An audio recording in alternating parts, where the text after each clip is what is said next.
was better than Lego. It was better than Lego. It was better than Lego. Hello, everybody. Welcome to Better Than Lego. This week, it's myself, Mike Keating, and just Paul. Evening, Paul. Good evening.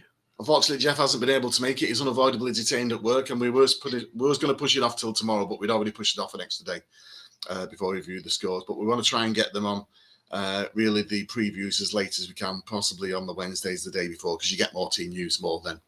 Okay, it's been another interesting week, and we're in the Parramatta top in solidarity with the Eels, who are falling off the charts and falling out the race. We'll jump in straight away and talk about the games last week.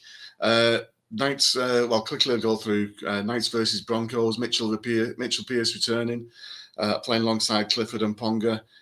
Really, they had a much stronger performance and looked like a team that's going in the right direction against Brisbane. Raiders against the Dragons.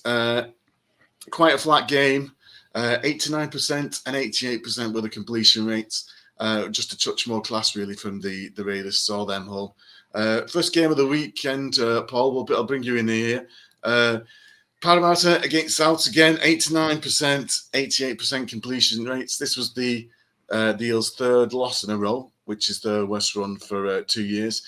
Also, of course, they lost their hooker, Reid Mahoney, who's out for...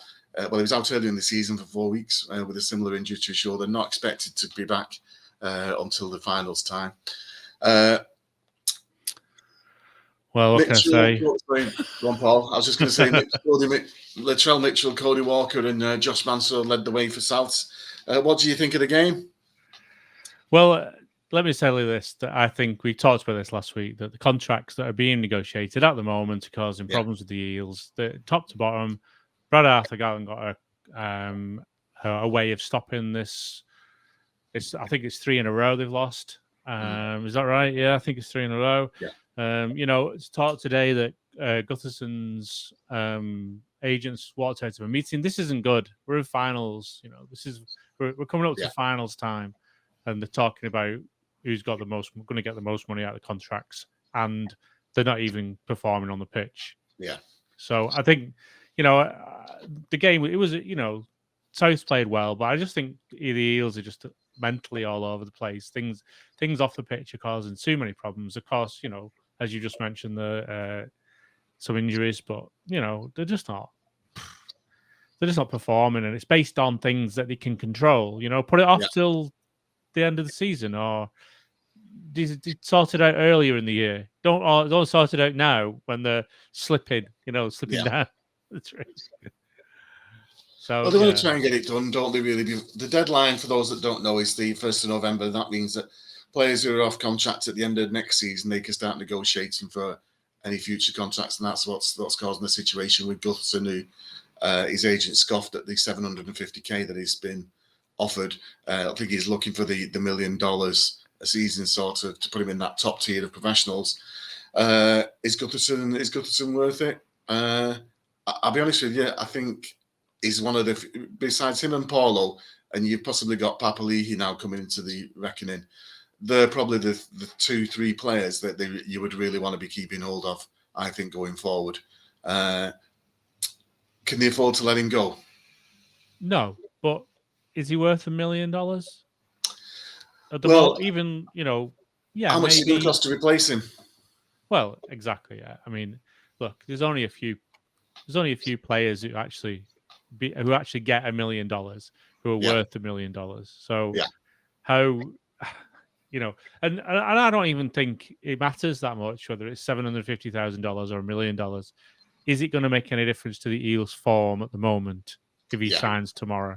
No. I don't think so. I think it's more convoluted than all that. So, okay, here's a question for you then. As a fellow long hair like myself, Gutherson's form's fallen off a cliff since he shaved his head. Discuss. He cut his hair. Well, if he's anything like us, then he's probably spent a lot of time getting ribbed for his hair or picked on, or people talk about your power. Your power is your hair. So that's why you don't get it cut. But ultimately, if you do get it cut, it's a sign that you want to make some changes to your life. I think And I think he got to a point where he wanted to kind of break out of a certain mold because his form was slipping a little bit. So, yeah. Okay. Well, staying on the Parramatta game, I mean, the game turners really for Souths were the performances of Mitchell and Cody Walker. Again, Josh Mansour, who I believe won the VB hard indexed player of the week, which I think is very rare for a winger to get it. For those that don't know, the hard earned indexed covers also, the general work that players do, but also includes mistakes or errors that they get as well, things that haven't contributed. Ryan Sutton's been a performer who's appeared in there a few times a week. But one of the things that they've been saying about Parramatta now is that when you look at the sides above them, Melbourne, Souths and Penrith, they've got 5, 6, sometimes up to 8 Origin players in it. Parramatta at the moment have got one, which is Junior Paulo, we've just mentioned. Gutherson played last year. Is there?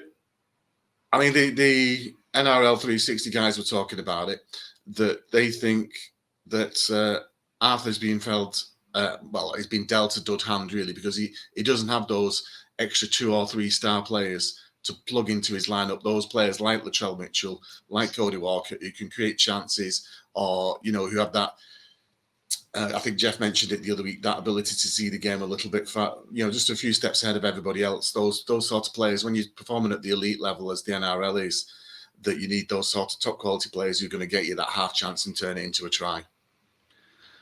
Well, I think the Eels are being bigged up a little bit too much. That's more to my point than because I think if you don't, if you're thinking along those lines of you've got £1 million player, but at the bottom end you haven't got enough reserve players to fill the gaps or to come in who are good enough, then you're answering your own question about where you need to facilitate the spending.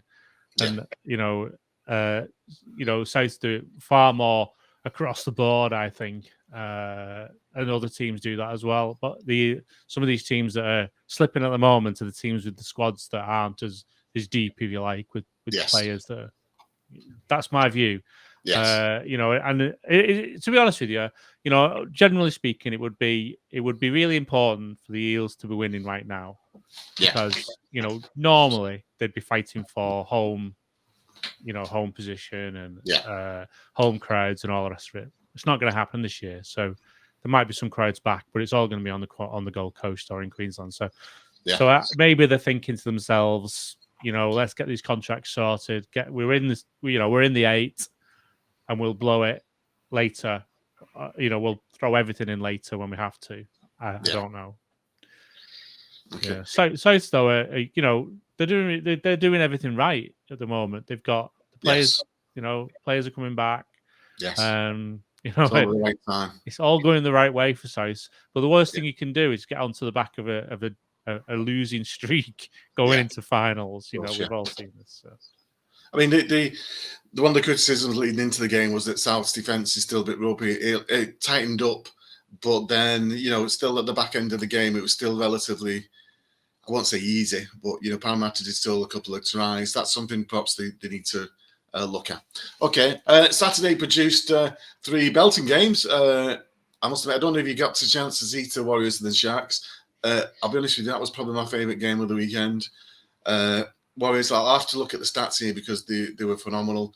18 offloads to 5. Was it Matt Lodge had 6 of those, 222 metres for Fanua Blake. Harris Tavita and Sean O'Sullivan playing very well for the Warriors. That's 2 wins in a row. They've looked very good since Tuivasa-Sheck has left. Cunliffe kind of hung in there, but I thought it was one of the best performances I've seen from the Warriors in a good while. Their ability to move the ball and those offloads made such a big difference. But off the back of the 2 mighty efforts from the props, I'm not sure how many. I think Lodge was about 170 metres as well running as well. Can the Warriors sneak in, do you think?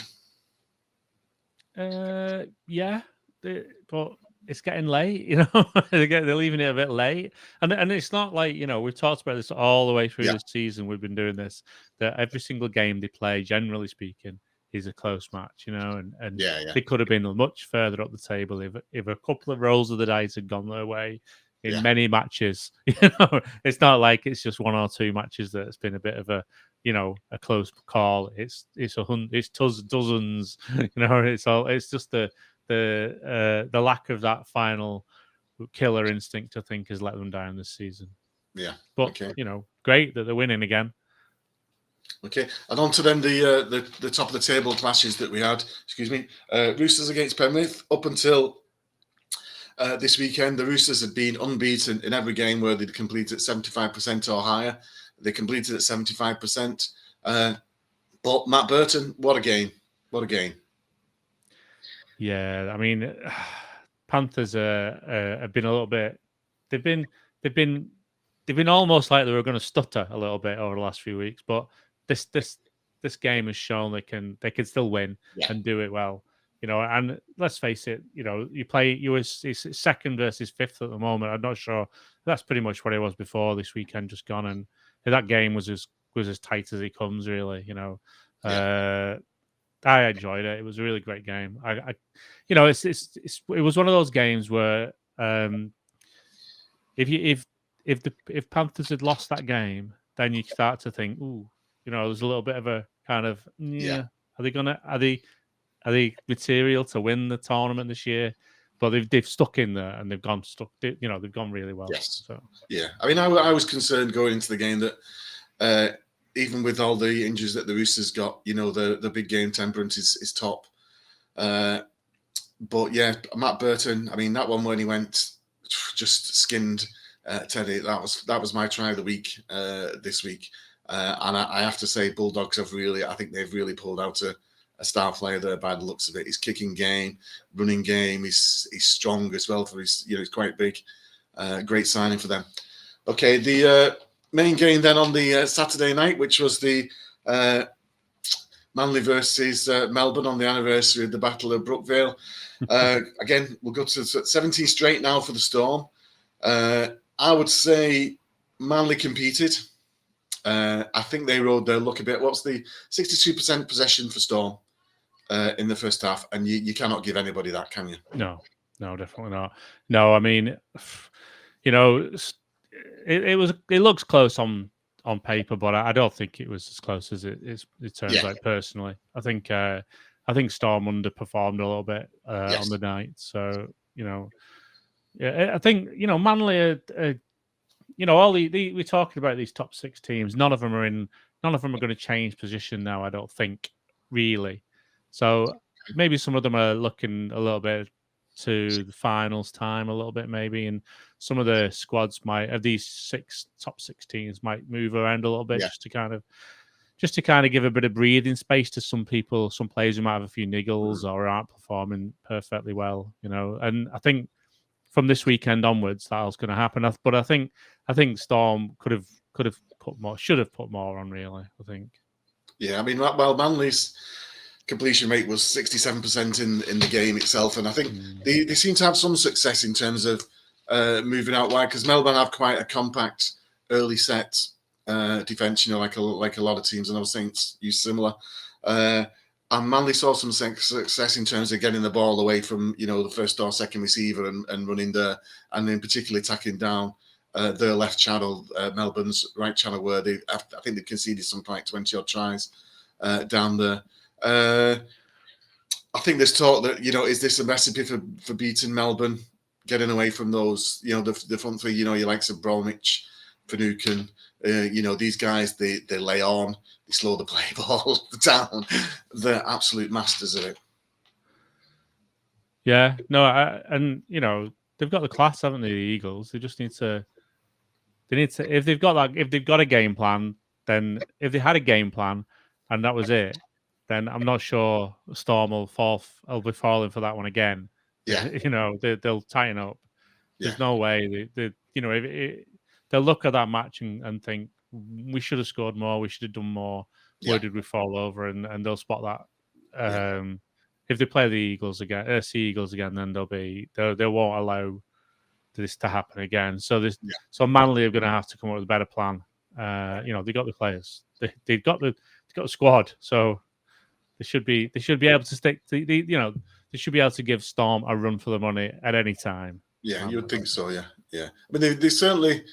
I think they're performing a bit of themselves. But obviously, like Tommy Turbo's, playing out of his skin really at the moment. One thing I wanted to mention is that the game-breaking moment came from the guy that Jeff singled out a couple of weeks ago, Jerome Hughes, who made his 18th line break of the season, which I believe 10 of those are unassisted, which gives you some sort of idea in terms of the strength of him as a runner now. And he's certainly the starting scrum half for Melbourne going forward. There's no way they'll be looking to replace him at all. Absolutely. Okay.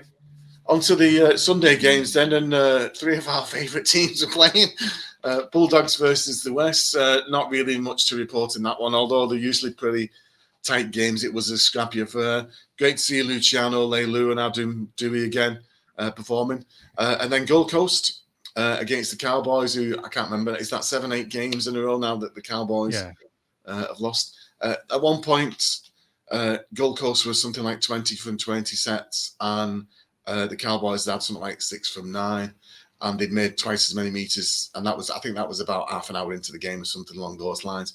Overall, 66% from completion rate for the Cowboys. Toby Sexton, I thought he had an excellent game, as did Ash Taylor. One of the things that we moaned about the week before really was Taylor's lack of involvement in terms of the attacking process for the Titans. But one of the things I noticed the game this weekend against the Cowboys, in particular with Carl Felt, was that twice early on he went and missed 2 players out. When they went wide to the left-hand side, Felt side, twice. And then the next play, they don't go wide, and he puts the kick in the hand, they score. Great play from Taylor. How far can either of those teams go, Titans or West? Cowboys still aren't out of it. Well, Gold Coast are the key to this. To these 4. Well, obviously the Bulldogs are down and out, but so Justin Holbrook, we talked about him week in, week out, which is what we know him. We've known him for years, and we know this is the kind of thing that he does early on. He's year and a half into his plan here. Is successfully beating the bottom 8. Okay, that's where he's at the moment, and we predicted this would be the plan. I've been predicting it since he's joined there. That he just needs to get them motoring into the 8th, around the 8th position.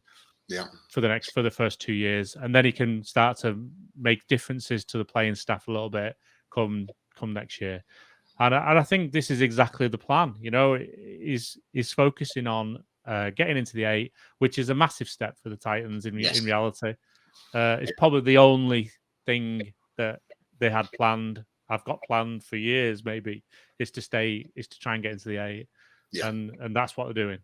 Can't give you that. Wests and North Queensland. Well, North Queensland. Well, just a shocker. From where they were only a few years ago to where they are now. And just the turnover of the churn of playing staff and the non-committal of position play.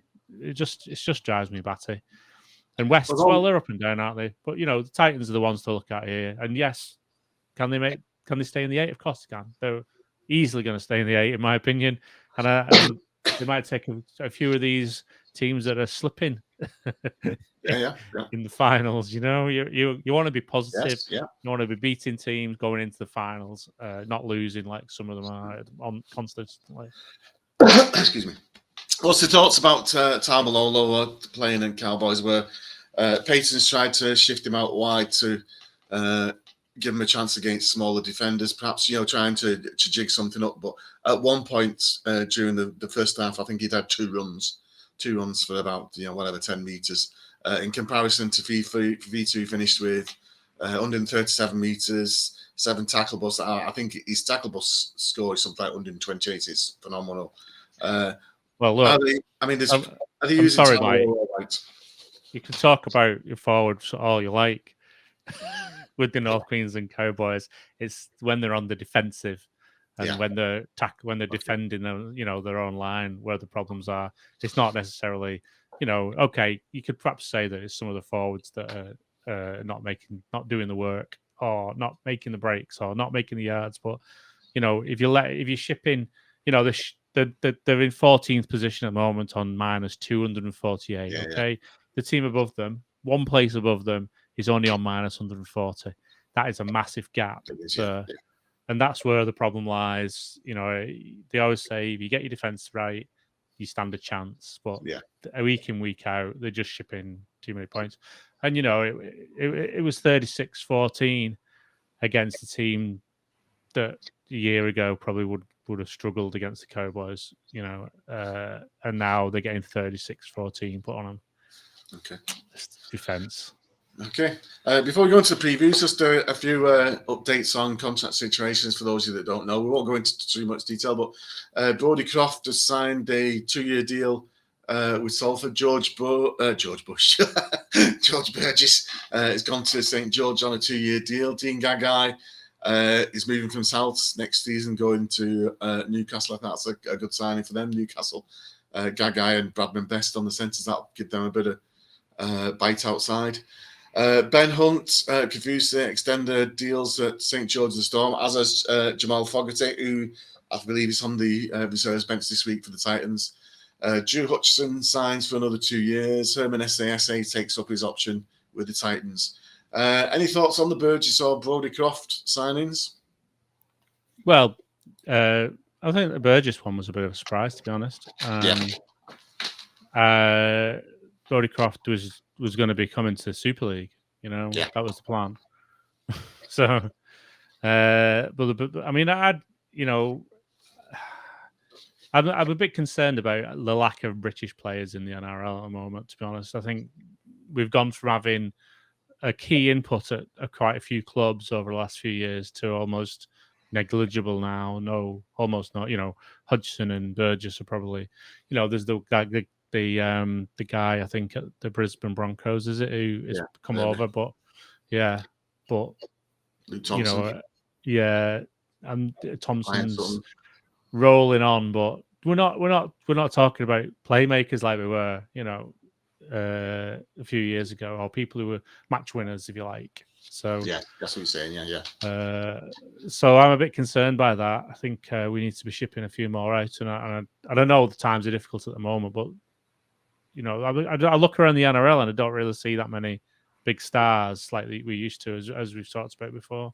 So no, I think there's. Although you say that, I am excited by the kids that come. You know, think about the guys who played this year. You know, Sam Walker, Reece Walsh, Toby Sexton, Matt Burton still as well. So I know what you're saying, but it does sound to me like we're on a bit of another 2, 3, 4 years time. Yeah, for sure. There'll be some stars coming through. Yeah. Okay. Well, that's where we need to get some British stars in on the back of that. You know, some younger ones to try and you know, that's where we'll get the England. I don't want to talk about the England team too much, but that's where the NRL. That's where we've helped ourselves get to the closeness we got only a few years ago in the World Cup by having the experience being drained out of the NRL into the England team.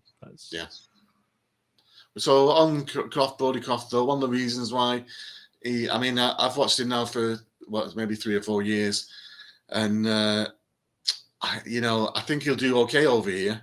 I think defence was the criticism that, you know, one of the reasons why they've shipped him out and why he's been moved around as much as anything else. I think it'd be a good signing for Salford.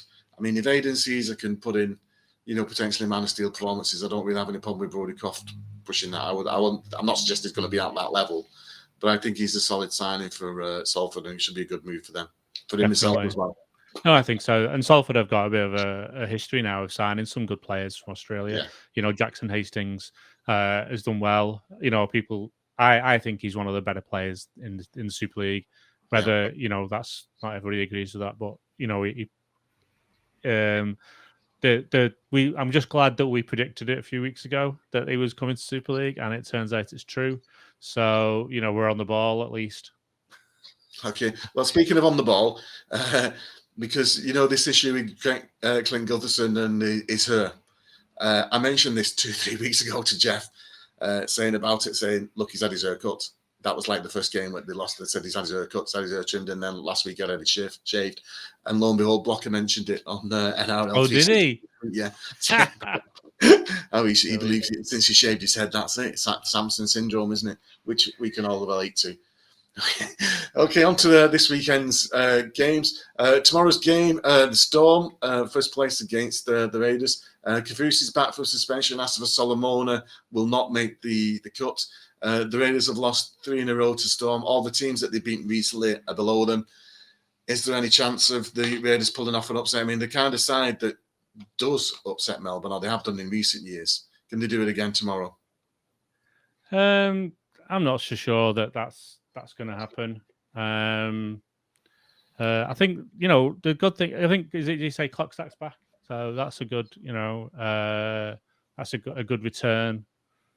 I don't think the Raiders have got it in them, to be honest. Yeah, it's too big a game that I think for them, really, isn't it? Whiting's not really done much in the this season, and he's kind of been struggling. But he does attack down that side that Melbourne are weak on. So perhaps there is an opportunity for them. Well, I'm going to remind everybody that defense is the key to a lot of these teams, and Melbourne have got the second best defense in the tournament. Yeah. so let's even if it's close, you're gonna have to go some to pick up a win, and the Raiders are again we're getting close now to knife edge rugby because there's 3 teams on 20 points around 7, 8, and 9 in the table, and they've got to pick up. We've talked about this the other week that the Raiders running is pretty heavy going, like so they're gonna have to it's going to be the hardest game of the year for them, but they're going to have to get something out of it. Try and get something out of it. Yeah, I mean they're probably the most vulnerable out of those teams that look like they were making the top 8 and probably aren't at the moment, really, aren't they? Really, so going on to one team that was one of the top 8 teams, and I think they were 6th at one point. First game on Friday, the Dragons against the Panthers. Dragons haven't won since the barbecue. All the players are back now, bar Paul Vaughan, I believe. Cody Ramsey is unlikely to return. He lost 2 teeth with a clash with Andrew McCullough. The Panthers are back. Cleary's in the reserves this week. Not likely to start. He said he's 90% fit, but they're not going to change the winning team. Pangai Jr. Is in the contention for going onto the bench, possibly start. I think he'll make a big difference. Is there any other winner other than Penrith on this one? No. I mean, okay. Cleary Senior said he wouldn't. If Cleary Junior wasn't 100%, he wouldn't play him. And we talked about this last week, and we said he's not going to play him if he, because he's not going to be 100%, and he didn't play him. And I just think it's a big blag. Until they have to play him, they're not going to play him. I don't think. And the Dragons are just. Well, he's going to have to get a couple of games in before he comes. He can't just drop. I mean, there's only 4 games left, is it? So he can't just drop straight back in. He's going to have to play sometime. He's going to have to play next week or the week after for sure. Well, you're right. I know you're right. You're 100% right. But the key is that it's a very dangerous game they're playing if they are putting him in. So would you put him in when you're playing what is essentially 11th in the table? Why? Why would you do that? We're not. Panthers aren't really playing for anything. Again, there's no home advantage, so it's not. Again, we had this discussion last week. This game is a dead rubber, but it might be closer than people expect because I think they're looking one eye on the playoffs here. Okay. The Dragons. Okay. And then the second game on Friday, the Broncos against the Roosters. The Broncos have actually beaten. I think the Roosters are one of the 2 teams. Yeah. The 2 big wigs that the Broncos have pulled off. 12 errors and 8 penalties really killed off the Roosters last week. We've already said about the 75% completion rate. Crichton suspended for 3 games. Warrior Hargreaves is being rested because he's got a few niggly injuries. And the Roosters are 1-3 versus the Broncos in the last 4. Is there a chance of a sneaky upset? No. Again, I'm not so sure, mate. Okay, so let's put the last what discussion we just had into context. That again, this year's a bit of a different year to normal. Normally, you'd be fighting for every inch to get your home advantage or to get that miss a game, go straight into but you're not. We're not really doing a whole lot. It's not really going to make that much difference. Well, finishing fourth to fifth, that will. Parramatta. So it's up there for the Roosters. No, absolutely, yeah. But I think there is a bit of malaise setting in to some of these teams in this top six positioning. Yeah. But in saying that, Broncos aren't going to get anywhere near the Roosters. Yeah. That might not be the thing that happened earlier in the season, but right now it's not going to happen. So I don't know. I must admit, I think Maria Hargreaves is, he's one of the game's top enforcers, really, in down the middle. Yeah. And the Broncos have been competing. Yeah, for sure. I wouldn't put it past them. I hope not, because that's be Friday night entertainment. Broncos Roosters. Okay. So a lot of these games will be closer than people think because of the situation we're in. That's the nature. We've already seen this with quarantine through the summer. So okay. On to Saturday, and one of the games of the round, and one of the two games that we'll be focusing on, which is the Rabbitohs against the Titans, 3rd against 7th. 9 games in a row for the Rabbits, averaging 41 points per game during that stretch. Belting game earlier on the season, finished 40 points to 30. Titans named in an unchanged starting lineup. Which way do you see this one going, Paul? Well, I believe this is the end of the Titans' run. I think that Holbrook's got the ability to beat the Rabbitohs, but I don't think it's going to happen this weekend. They're too strong, as you mentioned. I just think that when you look at South's positivity and Titans' positivity, they're both very similar. But I think that when you get to this point where the Souths are going to have been beating higher placed teams. I think the Gold Coast have been beating lower placed teams, so there might be a bit of a false sense of security with regards to the results recently. Yeah. So I do think it's a bit of a false sense of this is going to be a really close game. Yeah. It will be a good game, but I'm not sure it'll be. I think you just mentioned it 40-30. Well, I think with 10 points in it. But I must admit, I'm really looking forward to it because, like you say, both of the teams, have some talent in there. Particularly out wide, and we know what Souths have got. With Mitchell, Walker, Reynolds, Cameron Murray. There's 41, averaging 41 points over 9 games is a pretty good return. So I'm looking forward to that one. Cowboys, who are in 14th against Tigers, and we've said it before, West Tigers, although they're still in the hunt. 8 losses in a row for the Cowboys. Madge needs to win it just to get some sort of security going forward for next year. Fully agree. It's probably the worst thing. This is probably the worst run, or the worst overall run that Madge has had for years, I would suspect. And this guy's a great coach. So I don't understand why they're where they are. So. Well, I don't know. I mean, I think we similar to Brisbane earlier in the season, isn't it? Really, where there's no real pack leader, is there?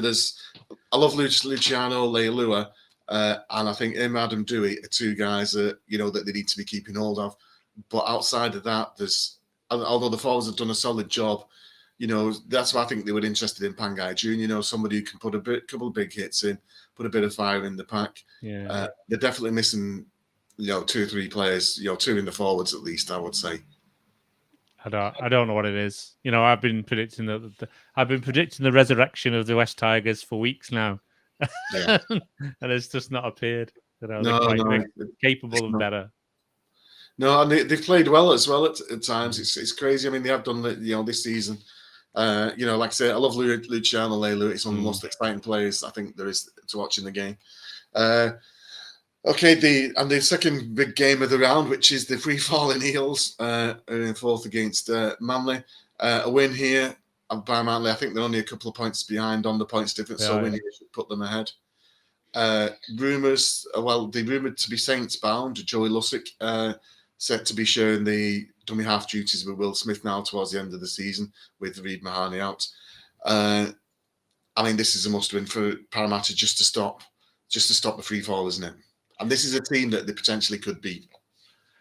Yeah, but Tommy Turbo is just gonna, if a team's got a Achilles heel, and it appears they have at the moment, the Eels, he's gonna go, oh, I know how to deal it. He's such a great brain that they're just gonna, and a lot of the time when you've got a player like Tommy Turbo, you'll be like, a lot of the other teams, we've got to focus on him, and then the other players take David Chelly Evans will take over, and they'll be scoring down the wings, and instead of fullback scoring, it'll be and I think that it'll just be.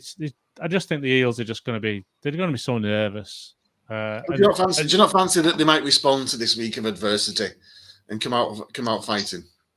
No, I don't think so. I think they're in free fall at the moment, on and off the pitch, and it's just too. I'm not suggesting there's going to be a walkover or anything like that. It's going to be a really good game, but there's so much at stake here. There's going to be a flip around of a few places here if this game goes Manly's way. So. We could talk about some of the other games, and they're not really going to make much difference. But this will, because Manly are capable of. Yeah, Manly are capable of shocking, mate. A couple of early tries, get a bit of confidence going. The Eels, yeah, but they do. When you look at you got the two Trbojevic brothers at Manly. You've got Jerry Evans. You got Foran. You got Parker, who's playing well, and Harper, Saab, Marty Tapau. So even if they've not got the 3 or 4 superstars that you need, they've got at least 1, maybe 2, and they've got 3 or 4 very good players around him. Whereas when you look at Parramatta, there isn't that. You talked about the squad depths before. There just isn't that sort of supporting cast around Gutherson or Moses for that matter. So Reid Mahoney. And you know what? Gutherson's going to have to be he's going to have a $1 million badge on his chest. Okay. Yeah. And he's going to be a big target, and he's going to be playing try harder than he's ever tried before, and devastating. There's definitely a chance for him to show that he's worth $1 million a year. Isn't it? Okay. I mean, if he comes out and he puts a man of the match performance in and wins it, you've got to put your money. Give him the money. Yeah. Okay, on to the final 2 games of the weekend then. Still some interest in the playoffs. The Warriors 12th against the Bulldogs. Bulldogs conceding at the worst rate in the competition in points-wise. They've won just 5 of the last 40 games. Napa, in fact, I think Napa's missing out. I've not got the updated team list for that. Luke Thompson's still out as well. Again, this is a must-win for the Warriors, and I would say Luke Thompson isn't playing, so your mantra is Luke Thompson's not playing. They've got no chance. Bulldogs. No, it was never. It wasn't like they had much of a chance. It was just that you knew when they would lose the way. No, I think the Warriors are on a roll. They've been on a roll all year, but they've just not been able to get over the line at the end. And I think coming up against the Bull, I'm just glad it's on at 4:50 in the morning over here, because it means I don't have to watch it. And I honestly think it's going to be the Warriors are going to be wanting to make a bit of a not because I don't think they're going to make the 8. The Warriors, I know they're still statistically capable of doing it, but I just think it's too big a task. But they're going to make a statement. This is the end. The end of the line, the end of the year. We're not going to make it. Let's do one over the Doggies. Let's get Gus, in the sheds and pour some stuff at him, throw some stuff at him after the game, and say, that's how you win games, mate. What do you think? Do you think the Dogs have got a chance of winning a game before the end of the year? Yeah, but I do think if they need Luke Thompson playing, just because they don't really have to drive in the forwards. You've got a couple of solid players in the pack, but it's not enough. Particularly, if you're playing the Warriors and they've got Fanua Blake and Lodge up front. That's a big front row that makes a lot of yards. And as we saw last week, makes a lot of offloads as well. Not just that, I think now they've got Waltz, Harris Tavita, Cody Nakarima, or Sean O'Sullivan has been playing, and Sean O'Sullivan's been playing very well, the veteran. And what's his name? Egan, the hooker. I think that's a solid spine that they can build upon the Warriors as well. So the Bulldogs don't have any of that, do they? They don't have any sorted spine. They don't even know who's playing fullback next year. Well, I suppose they do, of course, Duffy, but I think I have to say the Warriors on this one. Okay, that leads us into the final game of the weekend, which is probably the most evenly matched with both teams in the hunt for the 8th. And I think the Knights are potentially the teams out the 8 that could sneak it, just because they've got the key playmakers back. Talked about Pierce, Jake Clifford, and Ponga playing again. Oh, in fact, before we go on, you know what I needed to mention? Did you see Josh Curran playing for the Warriors last week? Great game. I believe he's an ex-Parramatta junior. He used to be on the books as well. I think he had about 100 and another one 150 meters or something along those lines. A 6-tackle bust, but he was exceptional last week. Anyway, I'll back up to this. Okay, Sharks have scored 69 tries, Knights have scored 64, and they both conceded an average of 24 points per game. It's Ponga maybe against Will Kennedy. Will Kennedy, who had a great game the other week in defeat. I can't remember who that was against now. The Sharks are kind of hanging on a bit, though. A loss here, really, I think that could be them gone. But the Knights, I still think, are in contention. Yeah, the key to this is that, we talked about very few of these games are really going to make much difference, but this one is another big change here, because if the Knights win that, and as we expect the Raiders get beat by Storm, and possibly the Titans get beat by the Rabbitohs, then they could end up in 7th place. Rabbitohs. Then they could end up in 7th place. Could you imagine the Knights? Only a few weeks ago they were absolutely getting annihilated, and now they're actually could be actually in 7th place with only a couple of matches left. Yeah. Well, they've got the easiest running as well of those that are in contention for theirs, so that's another good thing for them as well. Yeah, I agree. I think I'm surprised, to be honest with you. Only a few weeks ago I had them gone, but they've stuck at it, and I don't know whether you see. It's funny, isn't it, that as soon as they go into some kind of quarantine lockdown situation, some of these teams gel better. Maybe I don't know what it is. No, you're right. Yeah. And maybe this situation has helped them, whereas it's not helped some of the other teams perhaps so much. Well, I think the Sharks. Now you mentioned it, I think the Sharks are 2-7 or two out of 7 since they've moved up there. So there's definitely some truth in that some teams have found it easier. Or have responded to it, or been able to put the few wins together. Okay, so our top 8, we're looking at Melbourne, Panthers, Souths, possibly Manly or Parramatta in the 4th and 5th. Then who we're looking at? I suppose it's between the Roosters next in it. Then you got the hunt for the last 2 places between Titans, Knights, Raiders, and the Dragons. Well, look, let's face it. As I've just said, the 2 teams above the Knights in 7 and 8 are playing tough opposition this weekend. Yeah. And if the Knights beat the Sharks, bump. They're going to be. Is there going to be a bit of a flip around here? And this is where it matters. A couple of wins are the difference between going home in a couple of weeks' time and having a run for the finals, and anything can happen in quarantine with nobody. Don't even know where the grand final is going to be, so anything can happen. Yeah. Okay. Well, here's one. Any of those teams in the hunt for the the 7th and 8th, 6th, 7th, 8th positions? Any of those that you could see maybe getting to the semi-finals? Perhaps the Titans, or could the Knights ride a hot streak into the semis? I don't think so. No. Could we end up playing Parramatta? If Parramatta finish 5th or 6th, you could end up Parramatta. Well, I think Manly and the Titans could do it. I don't know what you think, but I think that they could foreseeably make it into the semis, but I can't see the Raiders going anywhere, and I don't think the Knights will move on from, even if they get a playoff. They might get one go, and that's it. They'll be out.